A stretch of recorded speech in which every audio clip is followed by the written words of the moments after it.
அதிக வருவாய் ஈட்டி தரும் பச்சை சாகுபடி. தோவாளை கே. தங்கவேல் அவர்களுடன் நேர்முகம் கேட்கலாம். தோவாளை இந்த பகுதியில் பார்த்தீங்கன்னா சாலையோரமாக போனோம் அப்படின்னா 2 பக்கத்துலேயும் நிறைய வண்ண வண்ண மலர் கட்டி அதிகமாக அந்த சந்தைகளில் கூட மலர் வணிக வளாகம் அப்படின்னு கூட வச்சு அந்த பகுதிகளில் இருக்கக்கூடிய மக்கள் முக்கியமான ஒரு தொழிலாக இந்த மலர் சாகுபடியை தேர்ந்தெடுத்து பண்ணிட்டு இருக்காங்க. மலர்களில் பொறுத்த வரைக்கும் இப்போ ஜவ்வந்தி, அப்புறமா மல்லி, பிச்சி, அப்புறமா கிரேந்தி, பச்சை இப்படின்னு நிறைய மலர் சாகுபடி அதை சார்ந்த பல சாகுபடிகளும் இருந்துட்டு இருக்கு. அந்த சூழல்ல நீங்க மலர் சாகுபடியில கிட்டத்தட்ட 10-15 வருஷத்துக்கு மேல அனுபவம் இருக்கு அப்படின்னு கேள்விப்பட்டோம். உங்களை சந்திக்கிறதுல மிக்க மகிழ்ச்சி. வணக்கம். வணக்கம். நீங்க மலர் சாகுபடி என்னென்ன மலர் சாகுபடி எல்லாம் பண்ணிட்டு இருக்கீங்க? இப்போதைக்கு மலர் சாகுபடியில் நிறைய வெரைட்டி இருக்குது. நான் பண்ணுறது என்னென்னா பச்சையும் துளசியும் பண்ணிகிட்ருக்கேன். பச்சையும் துளசியும் பார்த்தீங்கன்னா, பச்சைன்னு என்னென்னா நம்ம பூ கூட வச்சு கட்டுறது. இந்த பச்சை கலரில் இருக்கும் அந்த வண்ண வண்ண பூக்கள் கூட இந்த பச்சையை வச்சு கட்டச்சமே இன்னும் கொஞ்சம் கலர்ஃபுல்லாகவும் பார்க்கவும் அருமையாகவும் இருக்கும். பச்சை சாகுபடி அப்படிங்கும்போது எப்படி ஊடு பயிர் சாகுபடியா இல்லை தனியான?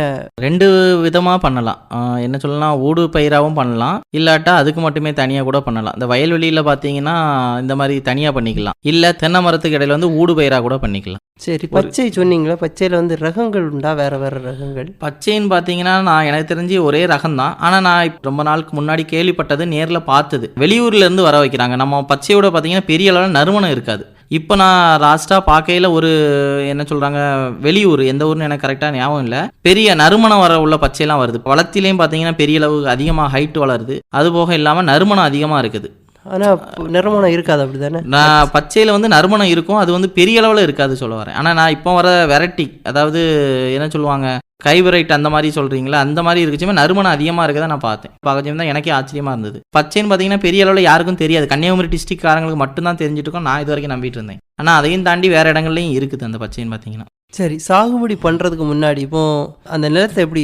நிலம் நம்ம அந்த பச்சைன்னு இப்போ நம்ம எடுத்துக்கிட்டால் பச்சைக்கு ஏற்ற மண் வளம் அதில் இருக்கான்னு நம்ம ஃபஸ்ட்டு பார்க்கணும். ஏன்னா எல்லா மண்ணிலையும் பச்சை வந்துடாது பார்த்துடுங்க. மண்ணை என்னென்னா அந்த பச்சை நடதுக்கான தரமான மண்ணாக இருக்கான்னு பார்க்கணும், இல்லை அதுக்கேற்ற மாதிரி பக்குவப்படுத்திட்டு அதுக்கப்புறம் நடணும். சரி, எப்படி பயன்படுத்துவீங்க? இப்போ மண் பார்த்தீங்கன்னா இப்போ நம்ம வட்டார மொழியில் சொல்ல மாதிரி களிமண் அந்த மாதிரி சொல்லுவாங்க. களிமண்ணினா என்னென்னா தண்ணி கட்டி அப்படியே இருக்கும், தண்ணி கீழே இறங்காது, மண்ணை விட்டு கீழே இறங்காமல் அப்படியே மேலே பாசி பிடிச்ச மாதிரி அந்த மாதிரி இருக்கும். அந்த மாதிரி இருக்க சமயத்தில் மாட்டோட சாணம், இல்லை செம்மண், கருமண், அந்த மாதிரி மண் கலவைகளால் அந்த ஏற்கனவே இருக்க மண்ணோட மிஸ் பண்ணி நமக்கு ஏற்ற மாதிரி பக்குவமாக அந்த மண்ணை மாற்றிக்கணும்.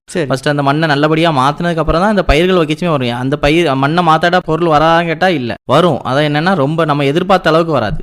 சரிங்க, அப்படின்னா மண் பரிசோதனை அப்படி பண்ணுவீங்களா, இல்லை மண்ணை பார்த்தோன்னே? மண்ணை பார்த்தோன்னே தெரியும், நமக்கு எக்ஸ்பீரியன்ஸ் இருக்கனால மண்ணை பார்த்தோன்னே தெரிஞ்சிடும். சரி சரி, குறிப்பிடும்படி என்னென்ன மண், இப்போ கரிசல் மண், வண்டல் மண், என்ன மண்ணில் வரும்? என்ன மண் பார்த்தீங்கன்னா நல்ல கருமண்ணில் வரும். செம்மண் கூடிய கருமண்.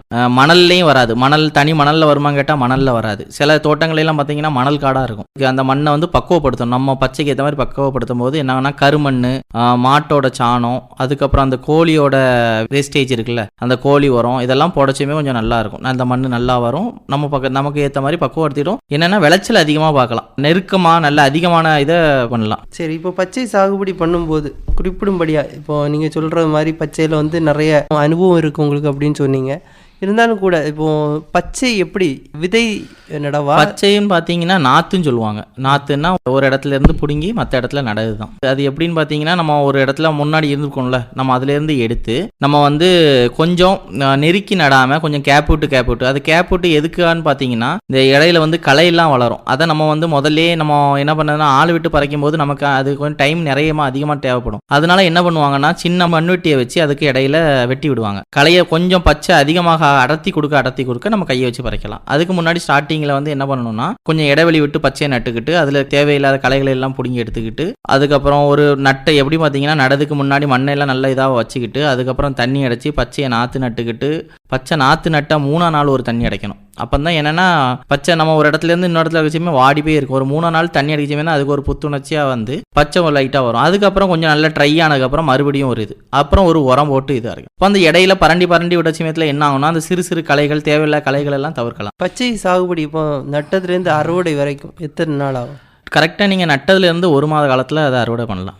சரி, இப்போ அதுக்கு இடைவெளி எப்படி?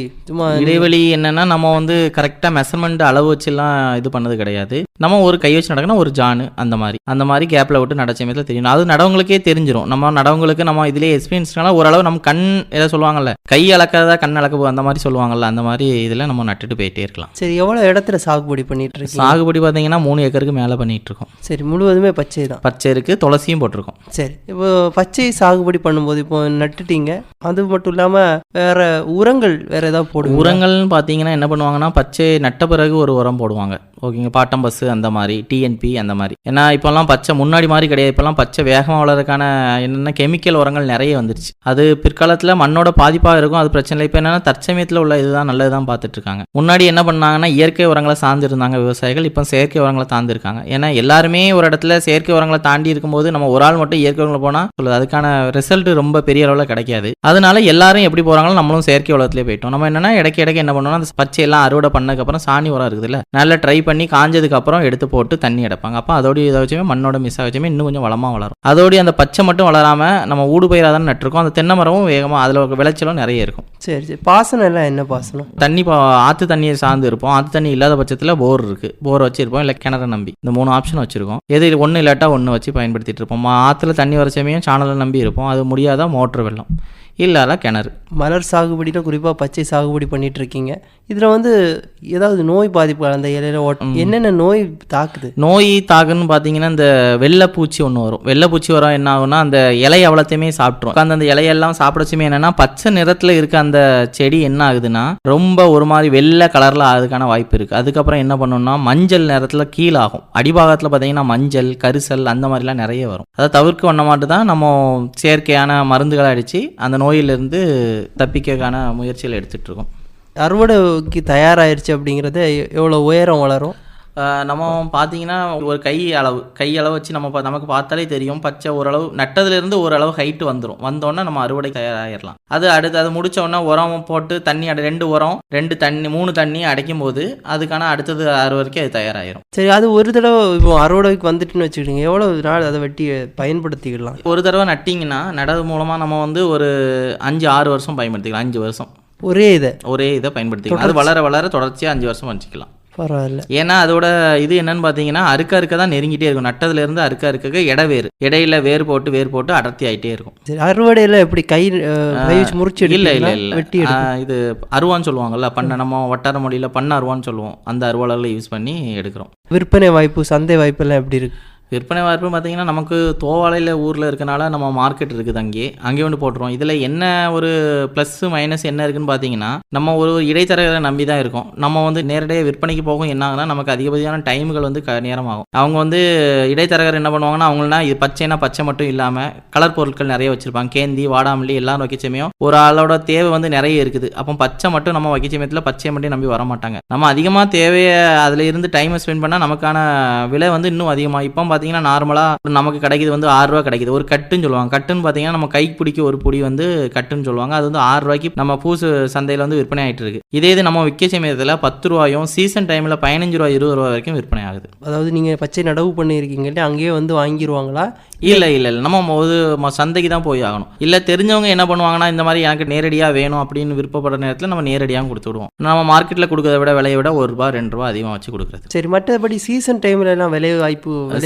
சீசன் டைம்லன்னு பார்த்தீங்கன்னா நமக்கு அதே விலை தான் தருவாங்க. மற்றவங்களுக்கு அந்த வாங்குறவங்களோட விலையை தான் அதிகமாகும். ஏன்னா இப்போ 6 ரூபா வைக்க சமயத்தில் வந்து 7 ரூபா அந்த மாதிரி தருவாங்க. அவங்க 15 ரூபா 20 ரூபா வைக்க இடைத்தரகர்கள் விற்பாங்க. இன்னொன்று சொன்னீங்க, இப்போ துளசி அப்படிங்கிறது ரொம்ப வீடுகளில் கூட வச்சிருப்பாங்க.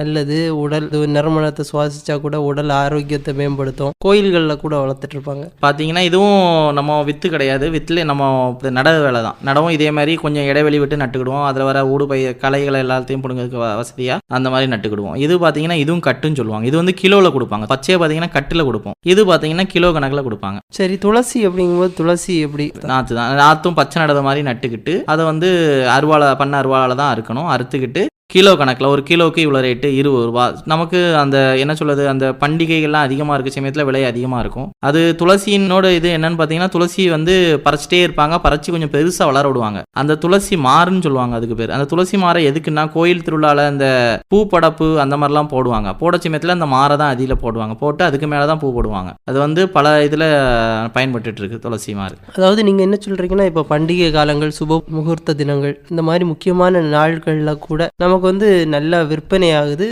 ஆனால் வந்து அந்த அளவு விலை வந்து நமக்கு ஒரே சராசரியான விலை தான், அதிகமான சராசரியான விலையை போயிட்டு நம்ம நேரடியாக விற்பனை பண்ண சமயத்தில் வந்து நமக்கு தேவையான விலைகள் கிடைக்கும். ஆனால் அதுக்கு நம்ம நிறைய நேரம் காத்திருக்க வேண்டியிருக்கும். நீங்கள் உங்கள் ஊர் பகுதிகளில் கூட மலர் வணிக வளாகம் ஒன்று ஆரம்பிச்சிருக்காங்க, அதில் போய் விற்பனை பண்ண அனுபவம் உண்டா?